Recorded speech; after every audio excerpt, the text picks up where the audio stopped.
Hello everyone and welcome to Monte Carlo in 1996. And I can tell you, we're in for a hell of a race here. We can see from this was still when they used to practice on a Thursday, some crashing. Weather was nice and sunny and it was looking like a really nice weekend in Monte Carlo. Not for everyone. Some of them were doing some crashing. You can see the qualifying results there. Schumacher, Hill, Lacey, Berger, Coulthard, Barrichello, the top six. But there were some problems in qualifying. You can see with 35 seconds still on the clock. This is an active session. Qualifying's not over. The checkered flag has not fallen. Schumacher is waving and celebrating. He's just set pole position. And he's dawdling on the racing line. And poor Gerhard Berger to spin to avoid Schumacher and therefore couldn't improve his grid position. It's quite silly there from Schumacher in a live session to be dawdling on the racing line, especially at a tight circuit like Monte Carlo. Two-time world champion at the time, probably should have known better, but common sense did not prevail. And it's honestly driving like that kind of gives you the stupid rules we have in Formula One today. But you can see in the background, as we look at former Monaco winners, which is basically just Ayrton Senna, Monaco on Sunday didn't look so great. No. This is Jos Verstappen, not Max, it's his dad. Yes, his dad in an Arrows, he qualified 12th. He was the only driver to decided to start this race on slick tyres. 75 laps of the Monaco Grand Prix coming up when the last red light goes out.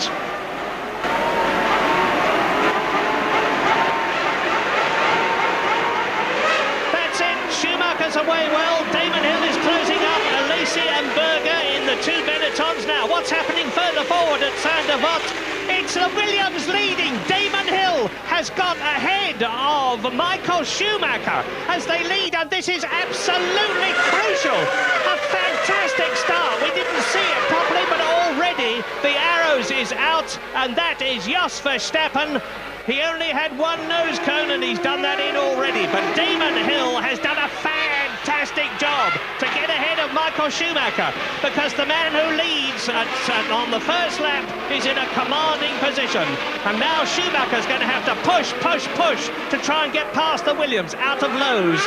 It's a Benetton third, a Benetton fourth. Now that is a Minardi, and it looks to me like Fisichella's car. It is Giancarlo Fisichella, so two cars out. We're down to 20 cars, and that's Schumacher!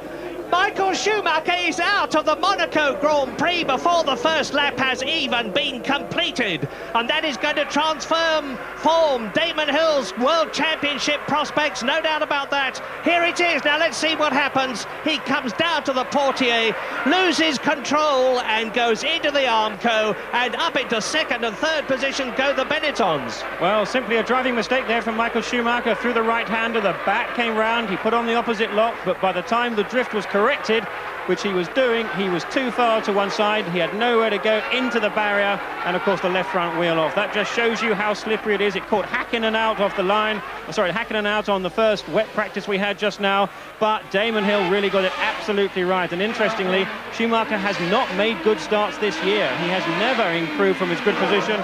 And that looks like Martin Brundle, and no, it's Rubens Barrichello. There's Brundle, that's the Jordan out. On the first lap now, we've got Schumacher out from pole position, having gone off. We've got Barrichello out, he was on 6th on the grid. This is how treacherous these conditions are. 700 horsepower around narrow, tight, slippery, oily streets in the wet. Hell of an opening lap there. Hill pulled out a 4-second lead over Jean Alesi in second place. Then came Berger, Irvine. Here is Heinz Alfredson in the Sauber, David Coulthard, followed by Jacques Villeneuve in the second Williams. So instant karma for Michael Schumacher, but then poor Berger, he was into the pits. We were wondering, is this an early stop for dry tyres? Dry tyres didn't work out very well for Jos Verstappen, but no, it wasn't. Unfortunately, Gerhard Berger was in the pits and he had some trouble, and he would have to retire. Berger's been losing pace pace actually compared to Alesi. He's been dropping back by a second, 2 seconds a lap from Alesi over the past 4 laps. So Berger clearly has a problem. He's in, they're trying to sort it out. He's going out again, same tyres on the car. Stalled it now. We've seen this time and time again from Benetton. They have apparently a very aggressive clutch, or there's some reason why they stalled it a great deal. Maybe he's got an engine problem. Poor Gerhard Berger, he had to retire there with a gearbox problem it was. And the race continued with a bit of a queue starting to form behind Eddie Irvine's Ferrari here. There's Villeneuve and Salo and Herbert and Panis. Panis in the blue Ligier, 9th position, and Frentzen nearly loses it. He's trying so hard. And Eddie Irvine is so slow at this particular part of the circuit too. But the problem is, there is just nowhere for Frentzen to get by Irvine. Eddie Irvine had his struggles in '96 because there was basically only one car. He didn't do much testing. It was the strategy for Ferrari coming in. Remember, they were useless in the 90s. And when Schumacher came in, it was basically he did all the testing of the new parts, and Irvine didn't get much time in the car, so he was a bit hiding to nothing. Oh, and that's very tight indeed. Salve, he's broken the front wing. I fear that Frentzen's broken. He has indeed. This is just what we were saying. The temptation to try something has just been too much. And Coulthard goes past Heinz-Harald Frentzen up into 4th place. A perfect example of the fact that the wrong move in the wrong place at Monaco can have very severe conclusions. Heinz, now here's a replay. Let's look and see what happened. Heinz-Harald Frentzen got a bit frustrated. And Irvine a bit slow in front, holding people up, and poor Frentzen broke his front wing trying to get past. Monaco can be a frustrating place, and poor Frentzen had to go all the way around again to get his front wing fixed. That cost him a bit of time, but soon everyone would be in the pits. Hill in. This is the end of his 28th lap out of 78. Now, I'm watching for Jean Alesi. Keep an eye on Damon Hill. I'll let you know if and when Jean Alesi goes through as the rain tires come off and the slicks go on. Robbie Tars pulls out the fuel filler. Alesi has still not gone through. Damon Hill boils as fast as he can down the pit lane. Remember, there is a speed limit. Frentzen is going through, and now Damon Hill exits, and Jean Alesi has gone through in the lead. There he is. So Alesi took the lead while the rest all came in for their stops. This is Irvine. He put on slick tyres and took on fuel, and was followed by Olivier Panis in the Ligier. Here's David Coulthard wearing Schumacher's helmet. He had some misting issues with his own helmet as Panis was back on the track on slick tyres, and he was flying. Hill took the lead from Jean Alesi as on the run-up to Casino Square here. And it's not appropriate, incidentally, to say that Eddie Irvine has had a couple of other podium places. He's had a couple of other points finishes, and that's a very different...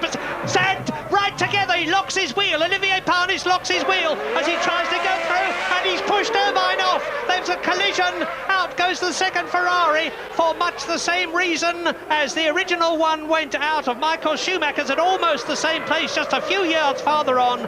And Jacques Villeneuve is now the fastest man. Here's a replay.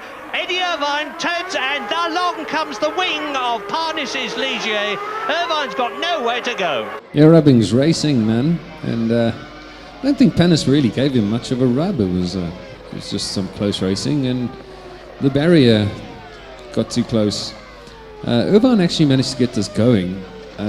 Murray Walker will explain the rules about push starts from the marshals and things like that a bit later on. But worthy to note, at this point in the race, everyone is setting the fastest lap. The track's drying, everyone's on slick tyres, everyone's just going faster and faster. So lap by lap, there's a new fastest lap.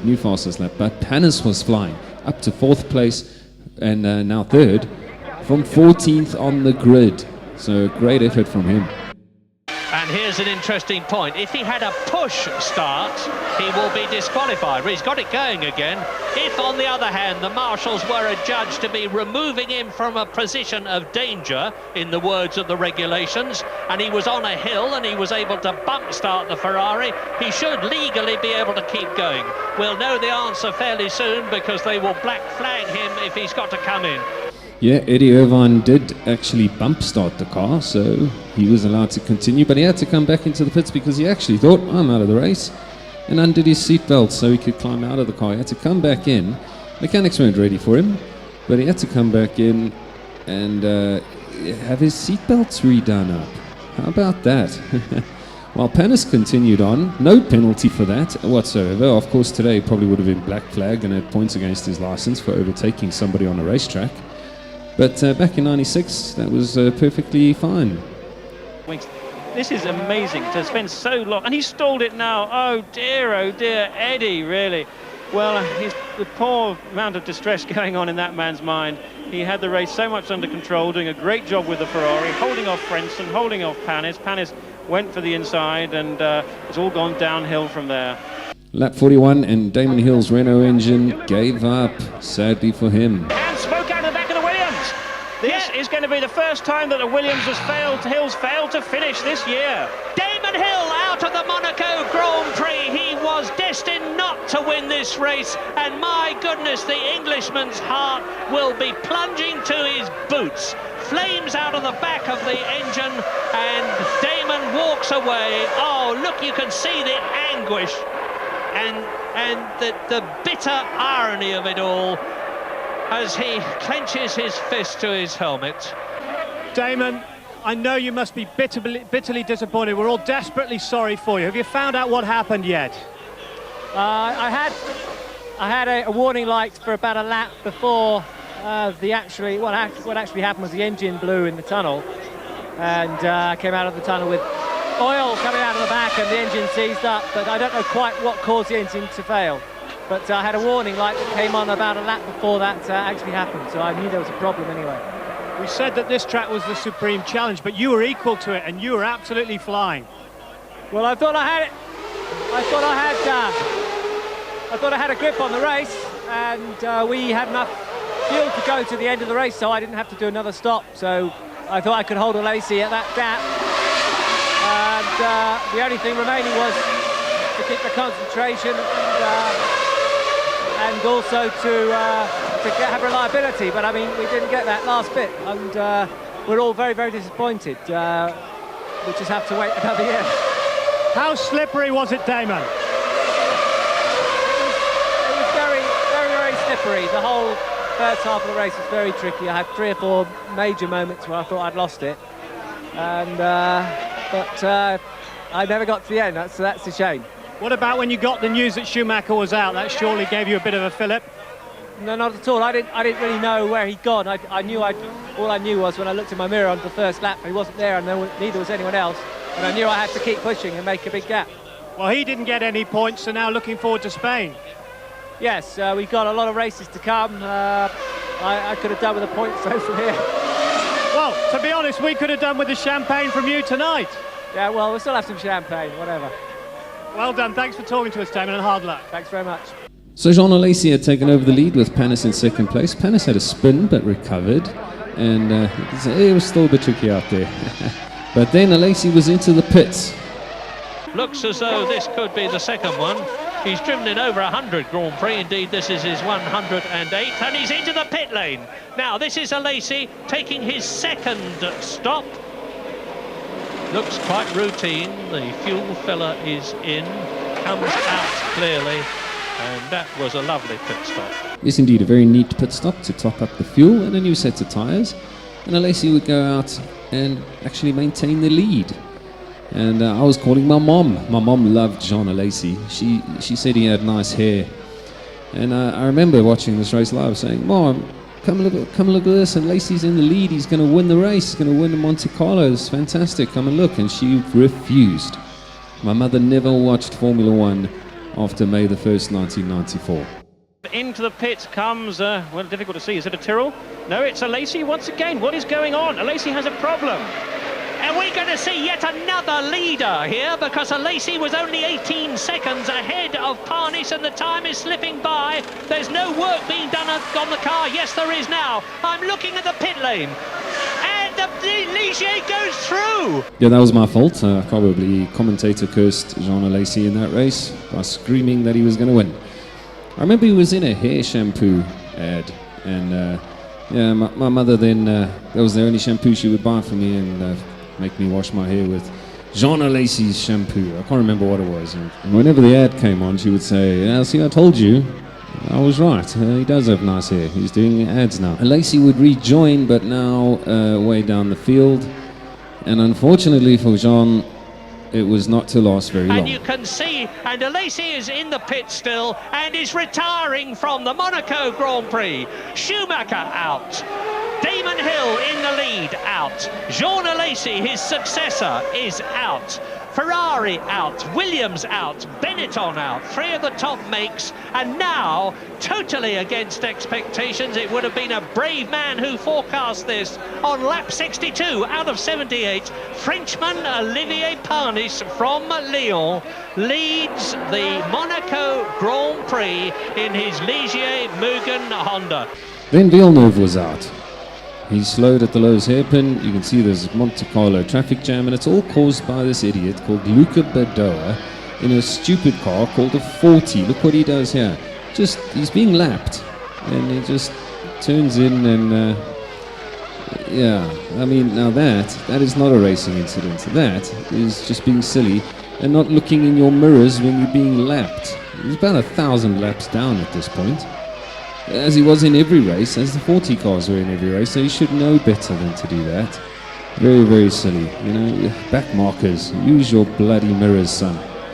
Panis, he had Coulthard behind him in second place, with Eddie Irvine who was lapped in between. That's just what we wanted to see happening there in terms of clearing the road anyway for David Coulthard. Is it going to be fuel? Is it going to be a top-up of fuel? Yes, it is indeed. Another set of slick tyres going on to Eddie Irvine's car. Well, he's out of it anyway, so it's not going to make a big difference. But I think that must surely be the only last stop. I cannot believe that Coulthard, Herbert and Panis would still be going round if they had to come in for another stop for them. But this is a race of unknowns, and it could still yet happen. And that's Irvine and Sarlo and Hakkinen. Oh my goodness!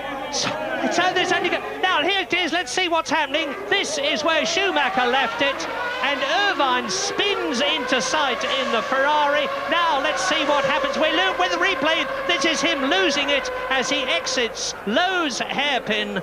So both Ferraris are out, and I think we're only going to have about 4 cars finish the Monaco Grand Prix. Well, you want to know what happened here? Well, you can blame the marshals for that accident. We'll see a replay of it. Time was running out as the laps were ticking off as well. There's a 2-hour time limit. This is what happens. Look at the yellow flags. Where are they? There's one marshal waving a yellow flag.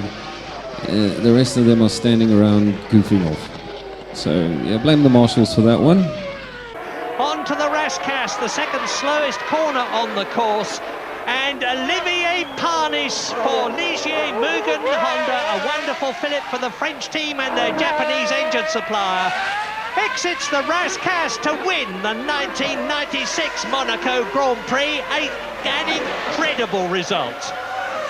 Oh, look at that for joy. And joy for McLaren. David Coulthard finishes second, and there's going to be joy for Sauber too, because Johnny Herbert is going to finish third, provided he comes home in the next few seconds. Heinz-Harald Frentzen is going to finish fourth, his teammate. 3 cars crossed the finish line. Frentzen was classified fourth, and the 2 Mickers, Sarlo and Hakkinen, were 5th and 6th. Let's hear from Olivier Panis after his first ever Grand Prix win. A very happy man. Yeah, the race is very difficult. I'm very happy for the team and for every sponsor. So in the moment, the Ligier team is very difficult because there's many change. But the mechanics and every team and me and pushing very hard for improve the car. The car is better, a little better every race. This race is very difficult race because the start of the race is raining. My car is very good in weight. After change just the tire because it's a completely fuel tank in the start. No fuel. The finish race is very difficult because the fuel I don't know it's finish the race because the fuel is less very difficult. The box speak with me slowly Olivier, but David push very hard. It's very difficult. You had a great battle with Eddie Irvine. Can you tell us a little bit more about that? Yeah, this circuit is very difficult for Vettek. It's 3 laps, and overtake Eddie. Eddie is not very happy. High pushing is a very important overtake here. A little crash, a little. For me, it's no problem. It's a race. Quite right, son. It's a race. You're supposed to overtake people. And if there's not enough space, well, that's just how it goes sometimes. That's what makes Monaco a tough track. Well, that's it for this one, guys. A hectic race. Only 3 cars finishing. Wow, amazing.